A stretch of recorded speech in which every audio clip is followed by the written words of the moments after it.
सबसे पहले हम partial differential equation first time अपना इंट्रोड्यूस कर रहे हैं, तो उसके लिए रिगार्डिंग मैं चाहूँगा कि सबसे पहले हम थोड़ा सा डिफरेंशियल इक्वेशन के साथ साथ पीडी पर मूव करें। तो first word is differential equation definition. सबसे पहले definition of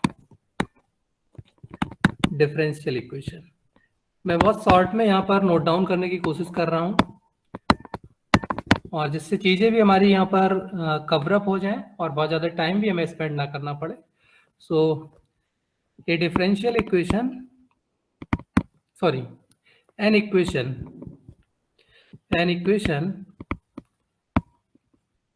which involves differentials of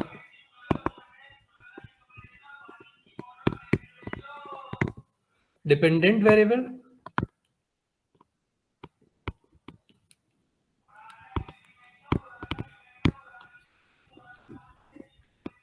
variables with respect to independent variable.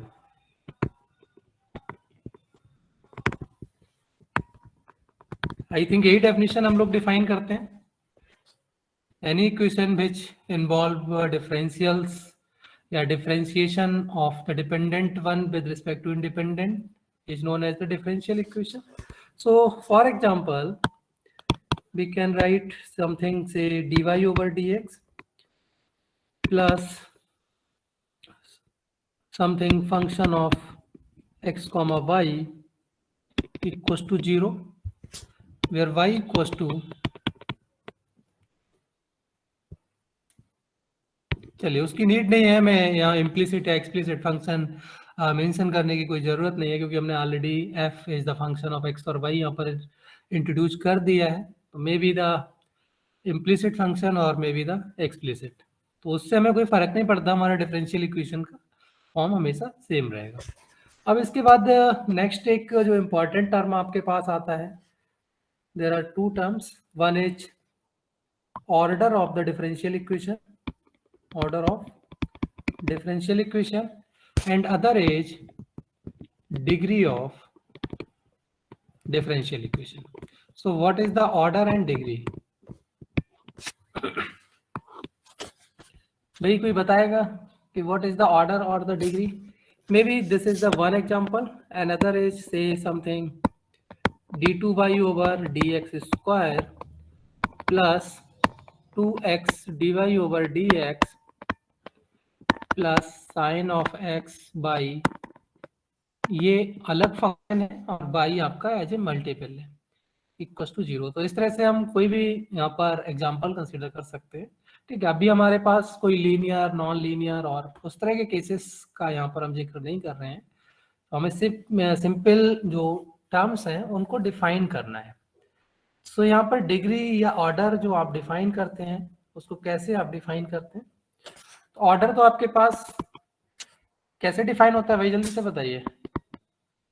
तो जितनी बार वो डिफरेंशिएबल हुआ होता है, डिफरेंशिएट किया होता है, आपके पास maximum highest order derivative. Okay, तो हम इसको लेमैन लैंग्वेज में ही लिख देते हैं, maximum order of the derivative. ठीक है, maximum order of the derivative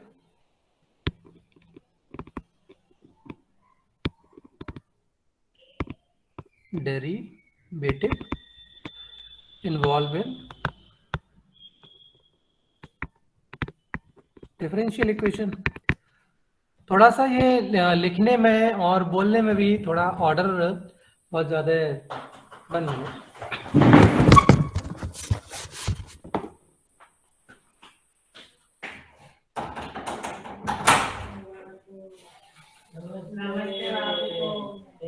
class चल रहा है, अभी टाइम नहीं।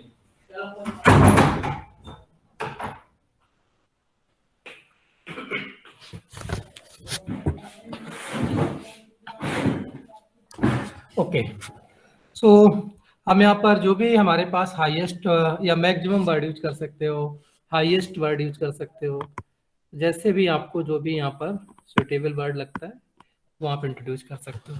अब सेम इसी से आप इसकी डिग्री डिफाइन कर सकते हो कि भाई हमारे पास जो भी ये हाईएस्ट ऑर्डर टर्म है उसकी पावर क्या डिफाइन की जा रही है, वो आपको डिग्री डिफाइन कर देगी।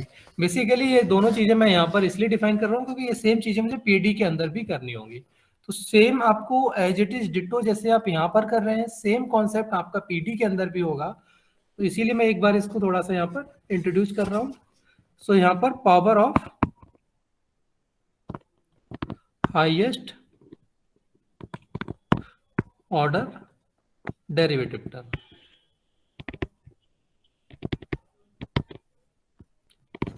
बाकी आपको फ्री फ्रॉम रेडिकल्स और वो जो सारी कंडीशंस आप लेते हैं, मे भी हो सकता है कि एक केस कोई ऐसा आ जाए आपके पास से जस्ट एक like D Y over D X plus square root of Y equal to 0। तो यहाँ पर अभी हमारे पास हाईएस्ट ऑर्डर डेरिवेटिव तो हमारे पास ऑर्डर 1 का डेरिवेटिव है और उसकी पावर भी क्या है 1 आ रही है अभी। बट हमारे पास कोई भी टर्म यहाँ पर ऐसा नहीं होना चाहिए जिसके अंदर पॉलिनोमियल एक्सप्रेशंस ना हो। मतलब अगर हमारे पास इस तरह से रूट में है या कोई भी चीज है तो उसको हमें यहाँ पर सिंप्लीफाई करना पड़ेगा और पावर सारी की सारी जो है इंटीजर्स आपको फॉर्म करनी पड़ेगी। इंटीजर्स में भी हम बहुत सुटेबल वर्ड यूज नहीं करते। सबसे अगर बेसिकली कहा जाए तो हमें एक पॉलिनोमियल एक्सप्रेशंस की नीड होगी, दैट इज हमारे पास नेचुरल नंबर्स इंक्लूडिंग 0 वाली फॉर्म होनी चाहिए। हो सकता है कहीं पर किसी की पावर 0 भी आ जाए मे बी, लेकिन बहुत ही रेयरेस्ट एंड रेयर केस होता है। सो इस तरह की अगर कोई प्रॉब्लम है तो उसमें आपको क्या करना है, इसको फ्री फ्रॉम रेडिकल्स आप बनाएंगे। तो इसके लिए क्या कर ले हम, D Y over D X equal to minus square root of Y square करा दें। तो यहाँ पर मैं मेंशन भी कर देता हूँ power of highest order derivative when equation is free from radicals. मतलब इस तरह की कोई पावर ना आए तो उसको आप यहाँ पर देखेंगे स्क्वायर ऑन बोथ साइड। ठीक है, तो जैसे ही आप स्क्वायर करते हैं तो ये क्या हो जाएगा, D Y over D X whole square equal to root Y. तो अब आप इसकी डिग्री डिफाइन कर सकते हैं। ऑर्डर आपके पास ऑलरेडी स्टिल जो गिवन फॉर्म थी वहीं से आप डिफाइन कर सकते थे, बट डिग्री आप डिफाइन नहीं कर सकते वहां से। डिग्री अब आप इसको डिफाइन कर सकते हैं। So the degree of this one is 2 and order is, order पे आपका कोई इफेक्ट नहीं पड़ेगा, sorry order is 1।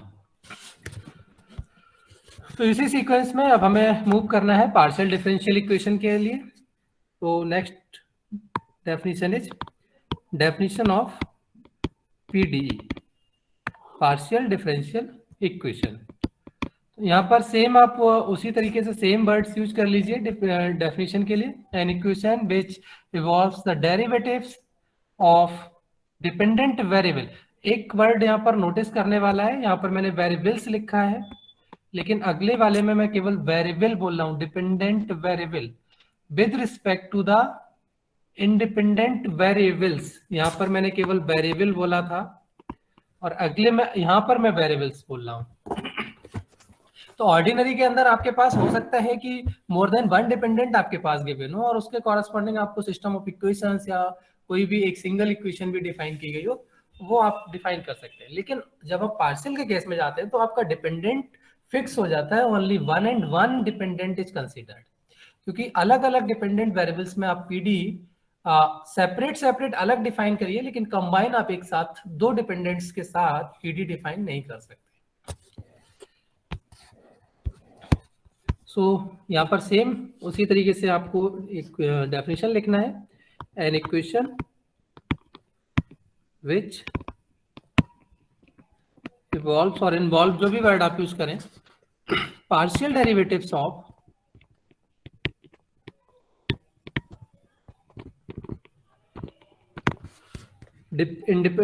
partial derivative of dependent variable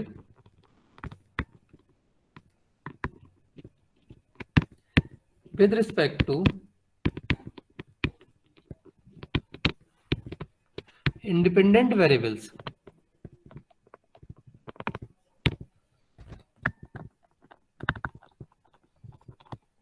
okay is known as partial differential equation. For example, say, अब यहाँ पर हम कंसीडर कर लेते हैं, suppose z is the function of two independent variables x and y. तो इसी के कॉरस्पॉन्डिंग हम यहाँ पर एक्सप्रेस कर रहे हैं. बाकी आप जो डिपेंडेंट वेरिएबल है उसको एनी नंबर ऑफ वेरिएबल्स का फंक्शन कॉल कर सकते हो और उसके अकॉर्डिंग आप पार्शियल डिफरेंशियल इक्वेशन डिफाइन कर सकते हो. तो सपोज फर्स्ट वन इज, मैं यहाँ पर del Z over del X plus X Z equal to 0 लिख देता हूँ. ठीक है, ये आपके पास यहाँ पर del Z over del X ही केवल आया, वाई का कोई डेरिवेटिव इंक्लूडेड नहीं है, बट स्टिल आपको इसे पार्शियल के अंदर ही रखना होगा बिकॉज आपके पास जो फंक्शन गिवन है, डिपेंडेंट वन इज गिवन, वो आपके पास depends on two independent variables है, तो उसको आप यहाँ पर चेंज नहीं कर सकते, वो हमेशा आप ऐसे ही लिखेंगे. Second one may be del Z over del X plus del Z over del Y equal to 0. And third one, अब मैं कुछ ऑर्डर्स को चेंज कर देता हूँ, del two Z over del X square plus del two Z over del Y square plus del Z over del X plus say something Z equal to 0. में भी कुछ भी आप इस तरह से नोट डाउन कर सकते हो.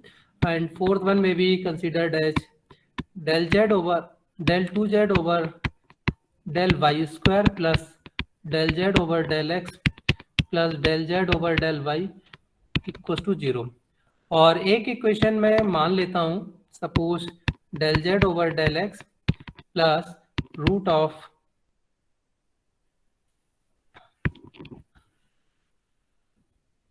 चलिए, वैसे ये प्रैक्टिकली आपको देखने को नहीं मिलेगी इक्वेशन, लेकिन जस्ट एक्सप्लेनेशन के लिए मैं यहाँ पर मान लेता हूँ कि suppose equation is like this one. ठीक है, ये आपके पास इस तरह से इक्वेशन मिल गई. ओके, या अभी मैं जेड वाले को यहाँ से हटा दे रहा हूँ, ये थोड़ा सा ज़्यादा सिंप्लीफाइड रहे तो आपको समझने में आसानी रहेगी. तो ये मैंने यहाँ पर कई सारे एग्जांपल्स लिख दिए हैं. Just like ordinary differential equation, you can also define the order and degree of partial differential equation. तो मैं यहाँ पर नीचे एक हेडिंग भी मेंशन करता हूँ और उसमें मेंशन भी कर दे रहा हूँ, order and degree of PD. Order and degree of PD is defined same as ODE.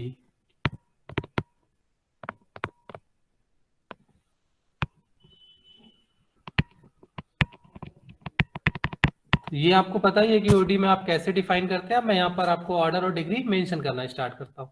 तो please tell me what is the degree and order of example 1. बताइए भाई, एग्जांपल 1 में ऑर्डर एंड डिग्री क्या होगा? सर 1. Yes sir 1. इसका order भी आपका 1 है, order and degree both degree भी 1 है. सेकंड वन के अंदर ऑर्डर 1, डिग्री भी 1. And what is the degree? वो भी 1. वो भी सेकंड वन के अंदर ऑर्डर Second. 2 और degree order 1. 2 degree 1. Yes sir. Okay.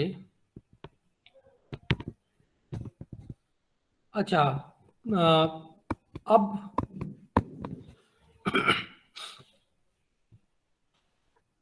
आप बताइए. Sir same. डिग्री सर अभी भी वही है. डिग्री सेम रहेगी? Yes sir.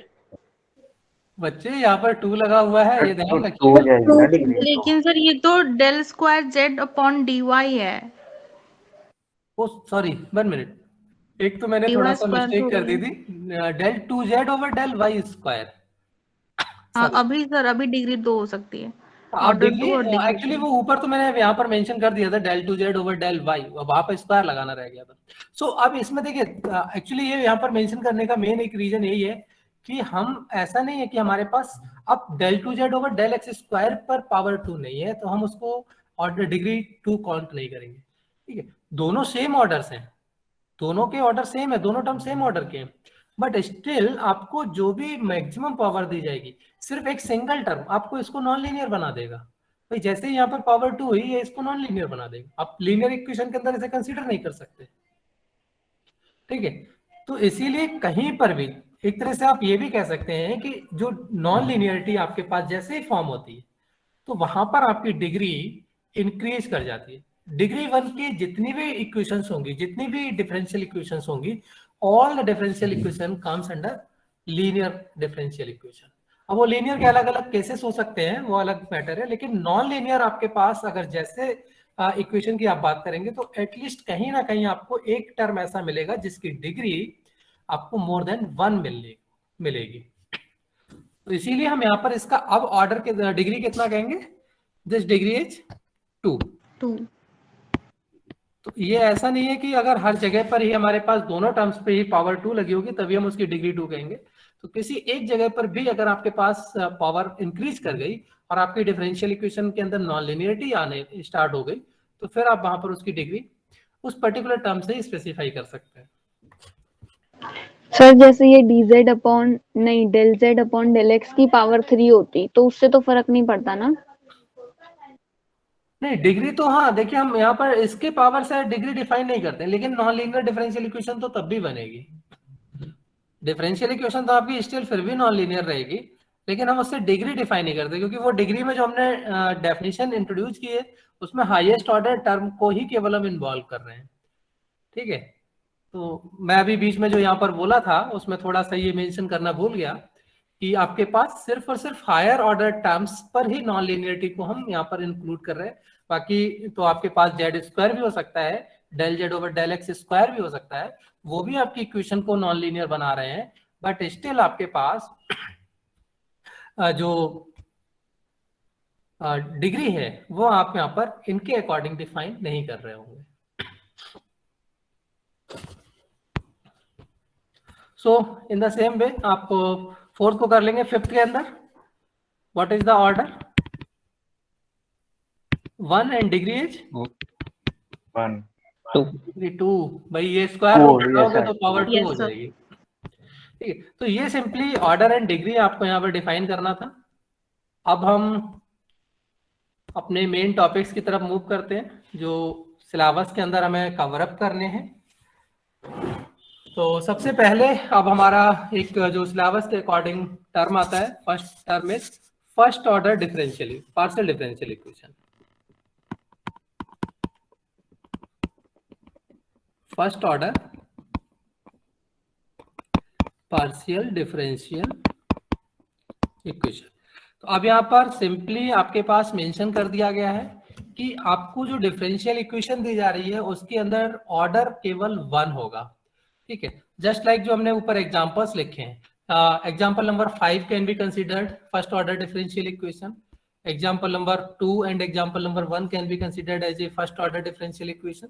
फर्दर इनका हम बाइफरकेशन नहीं कर रहे हैं कि ये किस टाइप के किस नेचर में जाएगी, सिर्फ हमारा अभी कंसर्न है first order. So first order का सिंपल आपको मीनिंग यहाँ समझ आई क्या होगा कि हमारे पास सिर्फ और सिर्फ डेरिवेटिव ओनली फर्स्ट ऑर्डर के आकर हो रहे होंगे, बाकी हम फिर कंसीडरेशन फर्दर उसको कंसीडर करेंगे। तो सबसे पहले मैं जनरलाइज्ड फॉर्मेट में ही इसको लिखने की कोशिश करूंगा।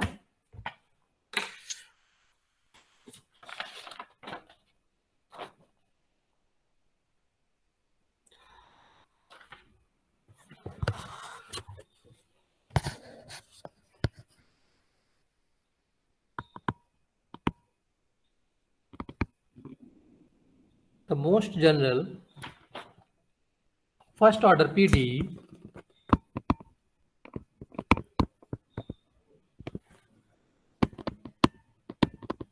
देखिए अभी हमें फिर फर्स्ट ऑर्डर के सिवा कुछ और इसने कंडीशन नहीं बोली है, तो इसीलिए हम केवल और केवल ऑर्डर पे फोकस करेंगे एंड उसके सिवा किसी भी कंसिडरेशन को अभी यहाँ पर कंसीडर नहीं कर रहे हैं। फर्स्ट ऑर्डर पीडीई इन हम यहाँ पर 2 वेरिएबल्स के अंदर वर्क करने की बात कर रहे हैं, तो हम केवल 2 वेरिएबल्स का यहाँ कंसीडर कर रहे हैं, 2 इंडिपेंडेंट वेरिएबल्स। थोड़ा सा मार्क कर दिया क्योंकि भाई आपके पास कंसीडरेशन में तो ऐसा हमने कहीं बोला नहीं है कि हमें केवल 2 वेरिएबल्स ही चाहिए, तो इसलिए मैंने यहाँ पे मार्क भी कर दिया, हम केवल 2 वेरिएबल्स की बात कर रहे हैं, आप अगर n number of variables consider करते हैं तो उसके सिमिलर आप किसी तरह से एक्सप्रेस कर सकते हो into independent variables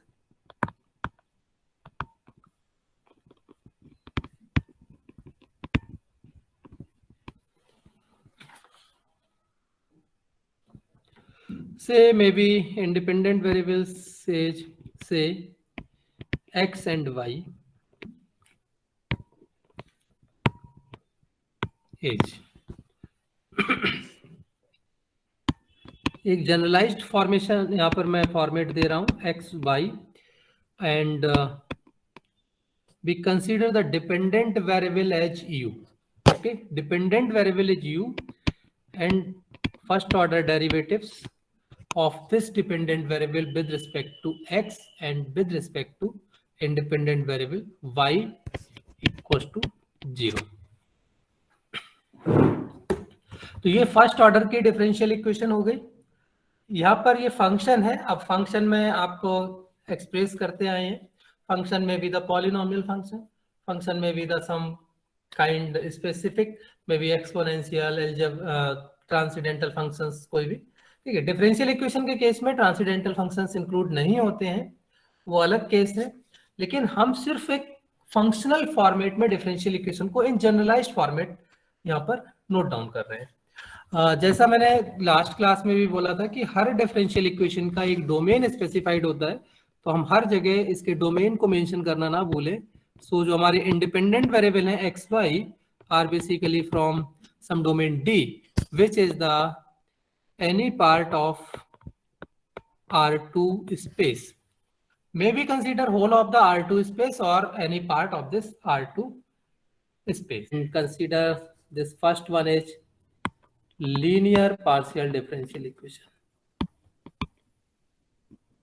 Linear partial differential equation. ठीक है। अब भाई लीनियर पार्शियल डिफरेंशियल इक्वेशन किस टाइप की इक्वेशन होगी, किस टाइप की इक्वेशन को आप लीनियर बोलेंगे? सो अब इसके लिए मैं यहाँ पर आपको जो इक्वेशन 1 है उसके अंदर कंडीशंस बोल सकता हूँ, ठीक है। Equation 1 is linear,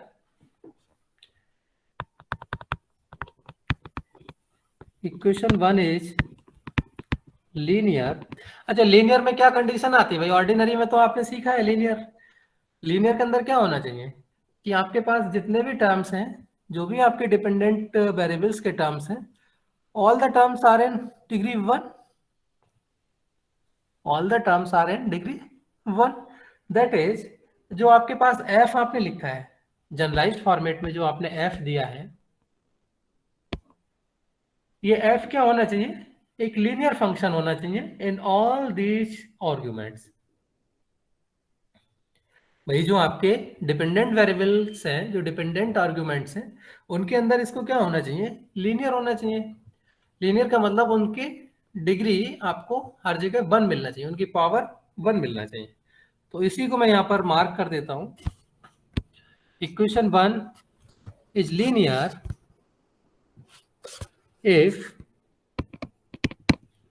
capital F is linear in each u, ux and uy, ठीक है। Equation 1 is linear if f is linear in each u, ux and uy। हमने यहाँ पर कहीं पर भी इंडिपेंडेंट वेरिएबल्स पर कोई कंडीशन नहीं डाली है, ठीक है, सिर्फ और सिर्फ डिपेंडेंट वेरिएबल्स की कंडीशन डाली है, ठीक है।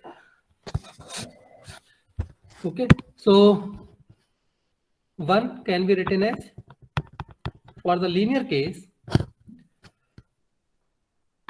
a x, y, ठीक है।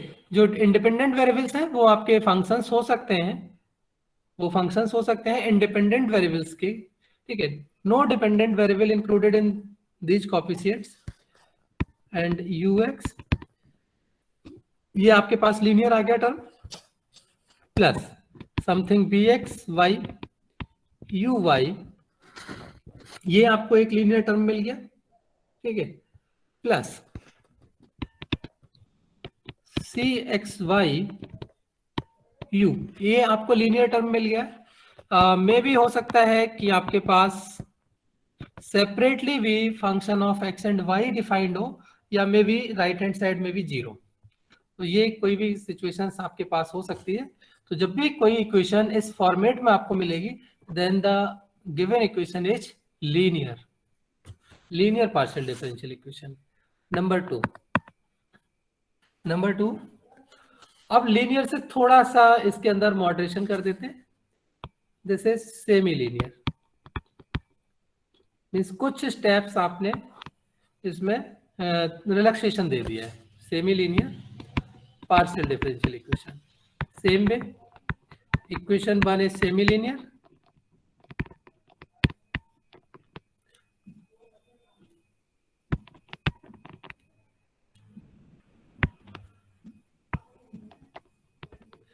if f is linear in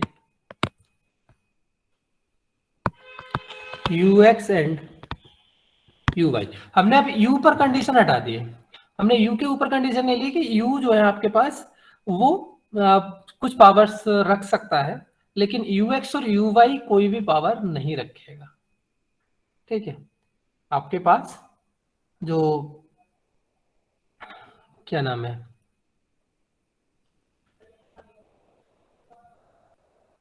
dependent variable u है, वो फंक्शंस हो सकता है, ठीक है, but ux and uy can never be the function. ये इंडिपेंडेंटली आपको चाहिए होंगे ux एंड uy के टर्म्स, ठीक है, एंड द कोएफिशिएंट्स। और साथ साथ और भी मार्क कर दूं, क्योंकि पीछे वाले में तो जरूरत नहीं लगी, तो मैंने कुछ मेंशन नहीं किया है। And coefficient of ux and uy are function of x and y only। तो इनके जो ux और uy जैसे ऊपर वाले में आप देख रहे थे, सेम उसी तरीके से एज इट इज फंक्शंस आएंगे, बट जो आपने c और d वाला जो टर्म इकट्ठा आप देख रहे हैं, इसको एक साथ आप समराइज कर सकते हैं। ये आपके पास c x y u हो सकता है। सो इस फॉर्म को हम यहाँ पर लिख सकते हैं, that is this is a x y u x plus b x by u y। And आप चाहे इसे लेफ्ट में लिखिए या राइट में लिखिए, इससे कोई बहुत बड़ा इफेक्ट नहीं पड़ता है, c x by u। तो अभी आप जैसे यहाँ पर लीनियर के केस में देख रहे थे कि u के साथ भी आपका मतलब u भी फंक्शन नहीं हो सकता था, वो भी इंडिपेंडेंटली होता, लेकिन सेमी लीनियर के केस में यहाँ पर आपको इतना रिलैक्सेशन मिल गया कि u can be the function, ठीक है। तो वो आपकी कंडीशन आ गई है, और वो can be the function only in separate form, not with ux and uy। ux uy के साथ फंक्शन नहीं हो सकता है, सेपरेटली जो आपके इंडिपेंडेंट वेरिएबल्स के फंक्शंस हो रहे थे वहां पर वो उसके साथ में फंक्शंस का वर्क कर सकता है। And third one is quasi linear. Basically यही हम ज्यादातर पूरे सिलेबस में अपना स्टडी करेंगे, ठीक है। तो सेम वे अब यहाँ पर और थोड़ा सा रिलैक्सेशन दे दिया गया है। Equation 1 is quasi linear,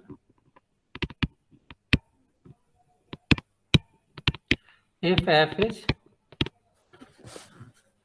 linear in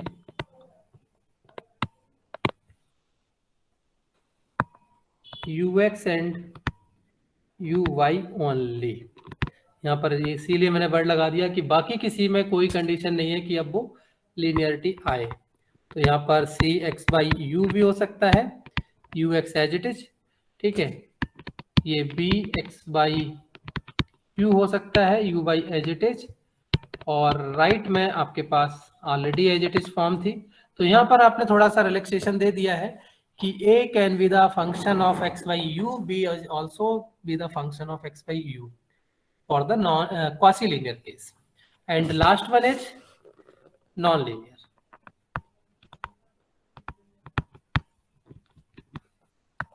so non linear की कोई स्पेसिफाइड डेफिनेशन हम आपको नहीं बता सकते, सिर्फ एक वन वर्ड में आपको सिर्फ बोल सकते हैं कि any equation which is the function of dependent as well as independent variables is known as non-linear differential equation. Equation 1 is non-linear if it is not linear, semi-linear and quasi-linear. Okay, so एक example मैं यहाँ पर दे दूं, say something x square Y square u x square plus, या ऐसे छोड़िए, थोड़ा सिंप्लीफाइड लगे तो ज़्यादा अच्छा है, इक्वल्स टू यू और U may be the any power of U. So such kind of equations is known as non linear. Non linearity सिर्फ यू की पावर्स की वजह से नहीं आई है, non linearity is due to these two terms. Okay, तो यहाँ पर जब आप पावर्स लगा देते हैं तो आपके पास नॉन लीनियरिटी आ जाती है, और बाकी लीनियर में आपके पास यू पर भी कंडीशन है. बीच में दो फेजेस हमारे पास और थी, semi linear and quasi linear, तो उसमें आप डिपेंडेंट वेरिएबल्स पे रिलैक्सेशन दिया है. So this is the main difference between the ordinary and partial differential equation. Partial ordinary के अंदर आपके पास लीनियर एंड नॉन लीनियर होती थी, लेकिन यहाँ पर दो केसेस आपके और अराइज हो गए हैं, one is semi linear, other is quasi linear. ठीक है, उसमें भी आपने ये जो वर्ड्स यूज किए हैं वो इसीलिए यूज कर रहे हैं कि लीनियरिटी आपके पास है, लीनियरिटी तो है, लेकिन वो आपके ऑल डिपेंडेंट्स पर नहीं है, बट केवल और केवल आपके पास जो लीनियरिटी है वो डेरिवेटिव्स पर है. तो डेरिवेटिव्स की लीनियरिटी की वजह से ही हमने यहाँ पर आप वर्ड्स भी नोटिस कर रहे होंगे कि लीनियर भी लगा हुआ है. सो जो लीनियर आपके पास लगा है वो लगा है U X and U Y की वजह से, और जो क्वासी या सेमी आपके पास लग रहा है वो आपके पास ये जो function of x by you आप लिख रहे हैं, डिपेंडेंट वेरिएबल को भी आप फंक्शन के अंदर इन्वॉल्व कर रहे हैं, उसके भी आप पर लग रहा है. ठीक है, तो सेमी के अंदर आपने जो डिपेंडेंट है उसको डेरिवेटिव्स के साथ मल्टीप्लाई नहीं किया है, देन सेमी लीनियर आपने बोला है. हाँ, यू की पावर्स आपकी may be more than one हो सकती हैं. ठीक है, अगर पावर इसमें आपकी वन हो जाए then this comes in linear form, linear की कैटेगरी में चला जाएगा. लेकिन जैसे ही अगर आपके पास डिपेंडेंट वेरिएबल्स का भी मल्टीप्लिकेशन डेरिवेटिव्स के साथ आने लगता है, then this is under quasi linear form. तो अभी मैं इसके कुछ एक दो एग्जांपल आपको नोट कराऊंगा, बुक में भी दिए हुए हैं. ठीक है, तो सॉरी, मैंने एक मिस्टेक कर दी कि मुझे एग्जांपल्स हर एक टाइप की इक्वेशन के साथ ही लिख देने चाहिए थे. चलिए मैं कोशिश करता हूँ, यहीं पर अभी है स्पेस, थोड़ा थोड़ा डिफरेंट कलर यूज करके मैं आपको एक एग्जांपल एटलीस्ट हर एक टाइप की इक्वेशन के साथ इन्वॉल्व करा दूं, तो वो आपको थोड़ा सा ज्यादा हेल्प करेगा समझने में. सो अब मैं यहाँ पर, क्योंकि स्पेस थोड़ा सा कम है, तो कोशिश मेरी ये रहेगी कि मैं एक ही एग्जांपल आपको दूं. ठीक है, तो यहाँ पर सपोज कर लीजिए कि जस्ट लाइक जैसे अभी आप यहाँ पर नोटिस कर रहे हैं कि this can be the function of X Y and U. तो मैं यहाँ पर सपोज कर लेता हूँ u is the U X, कुछ भी मैं अपनी मर्जी से यहाँ पर इस तरह से लिख देता हूँ जिससे कि आपको ये पता चले कि ये फंक्शन है. यहाँ पर मैंने मान लिया x plus Y plus U times of U Y, और राइट में आपके पास x plus Y plus U square to the power 2 ले लिया मैंने. कुछ भी जस्ट लाइक आप इस तरह से ले सकते हो. ठीक है, तो हो सकता है किसी भी एक पर्टिकुलर कोफिशिएंट के अंदर आपके पास कोई एक पर्टिकुलर वेरिएबल प्रेजेंट ना हो, क्योंकि ये भी पूरी आपकी पॉसिबिलिटी होती है कि हो सकता है कि ए के अंदर आपके पास कोई भी टर्म ही ना हो, सिंपल कांस्टेंट हो. बट इसका मतलब ये नहीं है कि हम उसको किसी और कैटेगरी में ले लेंगे. हमारे पास जो कंडीशंस दी गई है ऊपर, अगर वो कंप्लीटली जब फुलफिल होती है, कहीं पे किसी भी एक पर्टिकुलर पार्ट के अंदर भी अगर ये टर्म इंट्रोड्यूस हो जाते हैं, तब भी हम उसको उस पर्टिकुलर कैटेगरी के अंदर ही रखेंगे. तो सेम उसी इक्वेशन से मैं यहाँ पर थोड़ा सा डिफाइन करने की कोशिश करता हूँ. Say this is the X U X plus Y of U Y. It doesn't mean कि हमने जो यू वाई है उसके लिए बाई ही हमें लेना है. ये सिर्फ एक बहुत वेल नोन इक्वेशन होती है जिसको मैं बार बार यहाँ पर रिप्रेजेंट करता जा रहा हूँ. ठीक है, और राइट साइड में आपको एक्स बाई यू दे दिया मैंने. ठीक है, प्रोडक्ट दे दिया सारा. Sorry x square by square u square दे दो, क्योंकि केवल यू देंगे तब भी प्रॉब्लम है। केवल यू देने का मतलब हो गया लीनियर केस। अब मैं लीनियर के अंदर आपको यही एग्जांपल फिर से नोट कर देता हूँ, X U X plus Y U Y plus U equals to, right में आप फंक्शन ले सकते हो, राइट में आप जीरो भी ले सकते हो। मैंने सी को इस बार 1 कह दिया है, ठीक है। तो ये जो एग्जांपल्स हैं ये आपके लीनियर, सेमी लीनियर और क्वासी लीनियर टाइप के एग्जांपल्स आपके पास हैं। सर एक चीज पूछनी है। हाँ बताइए। सर जैसे X U X plus Y D Y, नहीं हाँ। Y U Y plus X U equals to Y लिख दे हम, तो ठीक है। सर ये लीनियर का एग्जाम्पल है ना? हाँ लीनियर रहेगा ये। बट सर ये सेमी लीनियर में नहीं आ सकता अगर हम जैसे सी एक्स वाई यू को हम एक्स यू मतलब वाई माइनस एक्स यू ले लें? देखिए ये लीनियर सेमी लीनियर दोनों, semi linear is a sorry linear is a specific type of semi linear. Semi linear में आपको u के साथ साथ आप हो सकता है यू स्क्वायर लिख दें, ठीक है। आपने जो बोला एक्स यू, ओके, जो आपने एक्स यू बोला बच्चे, अगर वहां पर आपने एक्स यू स्क्वायर लिख दिया, अब हम उसे सेमी लीनियर नहीं कह सकते। आप लीनियर को क्वासी लीनियर बोलिए, कोई दिक्कत नहीं है। अब थोड़ा सा जो है हम आपके नंबर सिस्टम की तरफ कोशिश करते हैं जाने की, कि आपके पास नेचुरल नंबर सबसे छोटा सेट होता है, उसके बड़ा कौन सा होता है? इंटीजर। मैं होल नंबर वगैरह Yes, sir. कंसीडर नहीं कर रहा हूँ, सॉरी मैं जेड ही लेता हूँ। अब जो स्टैंडर्ड नोटेशन है आप उसी को लें, ठीक है। और इस जेड से बड़ा कौन सा होता है भाई? Q, rationals. और रेशनल से बड़ा कौन सा होता है? Real number.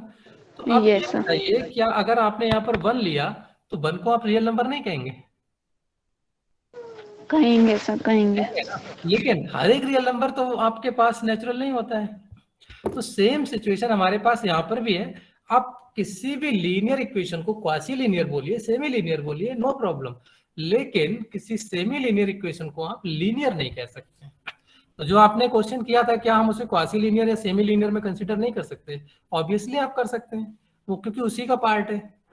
लेकिन जैसे मैंने ये इक्वेशन लिखी थी, X U X plus Y U Y equal to X square Y square equal to U square, इसको आप लीनियर नहीं कह सकते। Clear? Yes, sir. Okay, so अभी इस पे रिलेटेड सॉल्यूशन प्रोसीजर हमें नहीं दिया जा रहा है अभी, बेसिकली क्योंकि आपकी जो बुक में टॉपिक्स दिए हैं मैं उसी के अकॉर्डिंग थोड़ा बढ़ लिया। तो अब बीच में थोड़ा सा प्रॉब्लम ये आ गया है कि अब इन्होंने मुझे पहले बताया है कंस्ट्रक्शन ऑफ पीडी, जबकि मैं स्किप हो गया आज मेरे दिमाग से। कल तो मेरे माइंड में था कि पहले कंस्ट्रक्शन आपको बताऊंगा देन उसके टाइप्स बताऊंगा, लेकिन आज स्किप हो गया था। तो कोई बात नहीं, अब हमें जो सीक्वेंस हमने फॉलो कर लिया उसी के अकॉर्डिंग चलते हैं।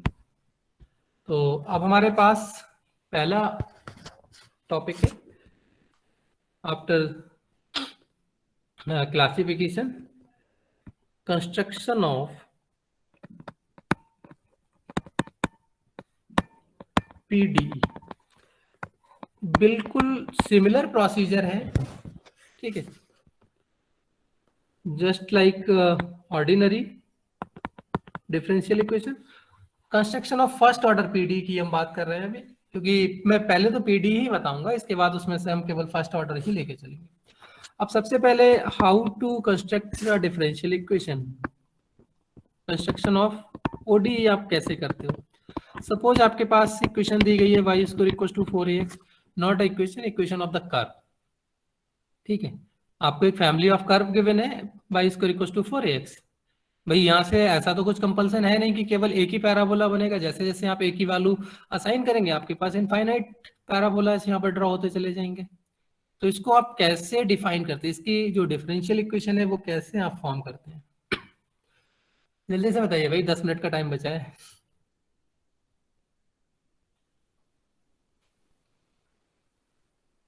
सर डेरिवेटिव करते हैं। फर्स्ट टाइम आप डेरिवेटिव करते हैं तो आपके पास हो गया 2y y dash equal dy by yes sir. ठीक है।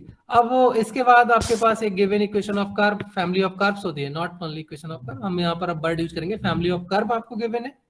ठीक है। सेकंड आपने एक डिफरेंशिएशन से इक्वेशन फॉर्म की, ठीक, ओके। इसके बाद अब आपका टास्क ये रहता है कि अब आप किसी भी तरीके से इन दोनों इक्वेशंस के थ्रू, मींस एक जो आपने equation through the differentiation construct की है and one is given family of curves, उन दोनों से पैरामीटर्स को रिमूव कर दें। और डिफरेंशियल इक्वेशन बेसिकली है ही क्या, removal of the parameter with the help of the differentiation. So अब यहाँ पर आप इसको रिमूव करने की कोशिश करते हैं। रिमूव करने के लिए आपके पास मल्टीप्लिकेशन, डिवीजन, जो भी ऑपरेशंस आपके पास नोन है उनको आप अप्लाई करते हैं, या सब्स्टिट्यूशन कह लीजिए। तो यहाँ पर आप अगर मान लीजिए डिवीजन का यूज कर लेते हैं तो ये आपके पास a 4a से 4a कैंसिल हो गया, y से एक y कैंसिल हो गया, ये कितना आ गया y upon 2y dash equals to x। या फिर आप ये भी कह सकते हैं कि y dash equals to x upon 2y, कोई भी फॉर्म आप लिख सकते हो, जो भी आपको सुटेबल फॉर्म लगती है। नहीं, कुछ गलत लिख दिया मैंने, सॉरी। ये आएगा 2x y dash equals to y। तो अब जहां पर भी आपके पास जो पैरामीटर्स होते हैं, आर्बिट्रेरी जो पैरामीटर्स हैं, वो जैसे ही आपके रिमूव होते हैं तो जो रिलेशन आपको मिलता है, this one is known as the differential equation. Same हमारे पास पार्शियल डिफरेंशियल इक्वेशन के अंदर भी यही है। अब जैसे यहाँ पर हम जो फैमिली ऑफ कर्व्स ले रहे थे, अब हमारे पास फैमिली ऑफ कर्व्स की जगह पर क्या आ जाएगा, फैमिली ऑफ सरफेसेस। ठीक है, अब सरफेस आपके पास आ जाएगा। तो सपोज हमारे पास गिवन सरफेस है, given equation of surface F X Y Z, और दो पैरामीटर यहां पर इन्वॉल्व है ए एंड बी। ठीक, तो जस्ट जैसे आप यहां पर जो प्रोसीजर कर रहे थे वैसे ही हम यहां पर करेंगे। तो हमारा अब यहां पर मेन टास्क क्या होगा, we differentiate with respect to independent variables and try to remove the parameters from the given equation as well as the differentiation equations obtained through the differentiation. So first हम क्या करेंगे, differentiate with respect to x, this is fx, ठीक है। फिर हमारे पास आ जाएगा del z over del x into fz। ये कैसे आया पता है या नहीं,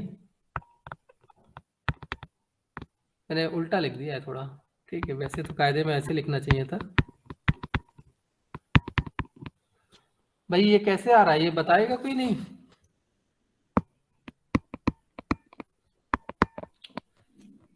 अब इसके अंदर भी क्या आएगा भाई, ये हमारे पास, हमें नहीं पता है कि a x के साथ मल्टीपल में था, y के साथ मल्टीपल में था, z के साथ मल्टीपल में था, या सेपरेट था। अब हमारा टास्क क्या रहेगा, remove parameter a and b from 1 and 2। अब 2 हमारे पास दो फॉर्म में है, 2a एंड 2b। तो 2a एंड 2b से हमें अब इसको रिमूव करना है। तो जब हम रिमूव कर देंगे तो हमारे पास अब ये टर्म आएगा, ये टर्म आएगा, ये टर्म मिल रहा होगा, ये टर्म आपके पास मिल रहा होगा, ठीक है। और sorry this is not the term, major term हमारे पास सिर्फ ये है और ये तो आपके पास फिर से क्या आएंगे, फंक्शंस ही आएंगे भाई, ये तो आपके पास अगेन फंक्शंस ही आएंगे। सो हम यहाँ पर कह सकते हैं कि अब एक हमारे पास जो इक्वेशन आएगी इसके अंदर एक्स वाई आएगा, जेड आएगा, और del Z over del x आएगा, del Z over del y आएगा। समझ आ रहा है ये किसी को या नहीं? नहीं आ रहा है तो बहुत अच्छी बात है, आ रहा है तो थोड़ा सा ज्यादा जल्दी समझ लिए। एक एग्जांपल हम करते हैं। Excuse me sir. हाँ बताइए सर जी सेकंड इक्वेशन कहाँ से ली?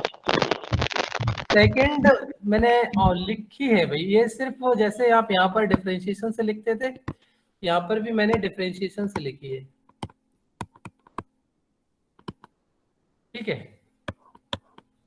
Differentiating with respect to first one is x partially and second one with respect to y।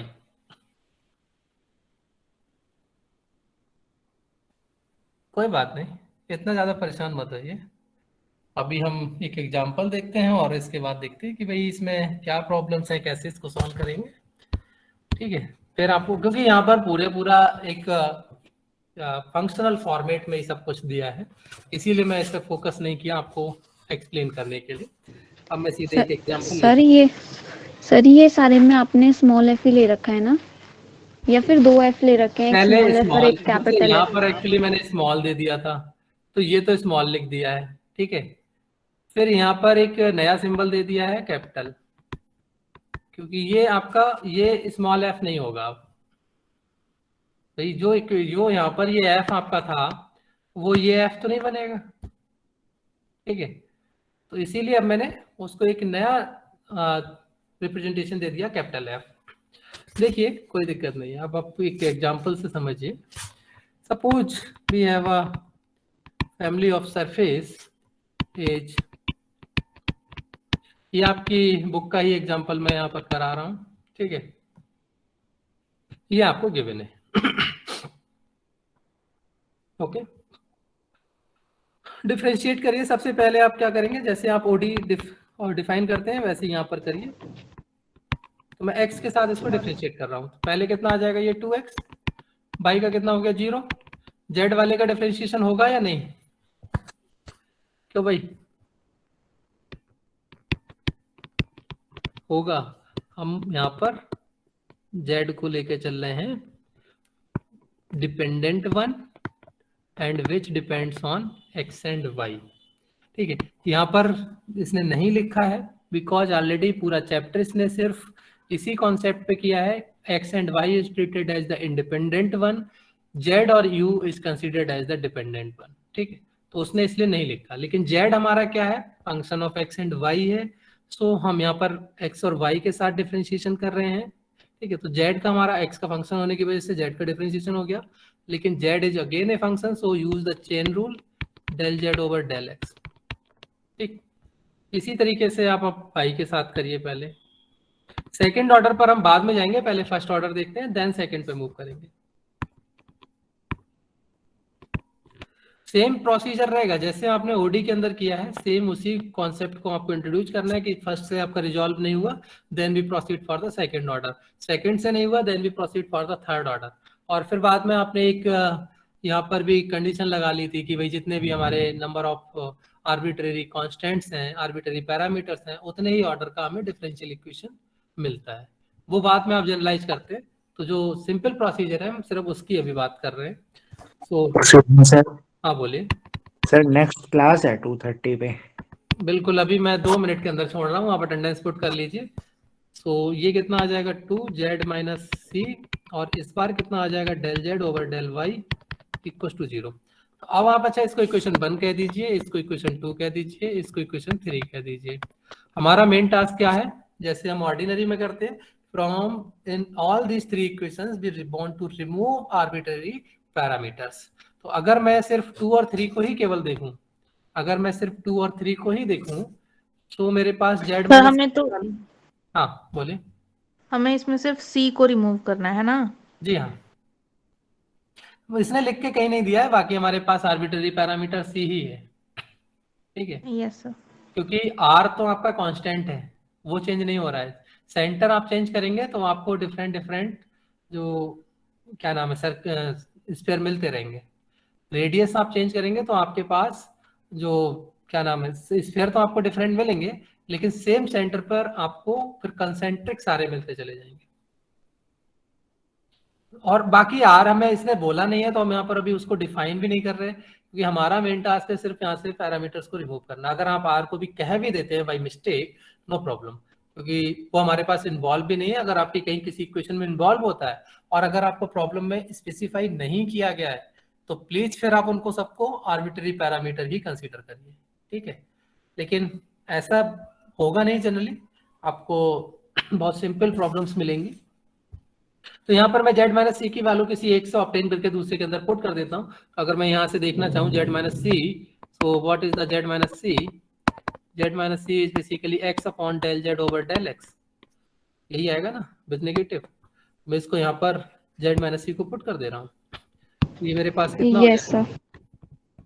Put in 2, तो ये हो जाएगा 2y plus 2 Z minus C आ गया मेरा x अपॉन del Z over del x, और ये आ गया del Z over del Y equal to 0। भाई कुछ सिंप्लीफिकेशन हो रहा है, 2 आपका कैंसिल आउट हो जाएगा, उसको हटा दिया मैंने, इसको इसके साथ ले लिया, by del Z over del X minus X del Z over del Y equal to 0। तो ये जो आपके सॉरी, ये जो आपको रिलेशन मिल रहा है, this relation is basically your required partial differential equation.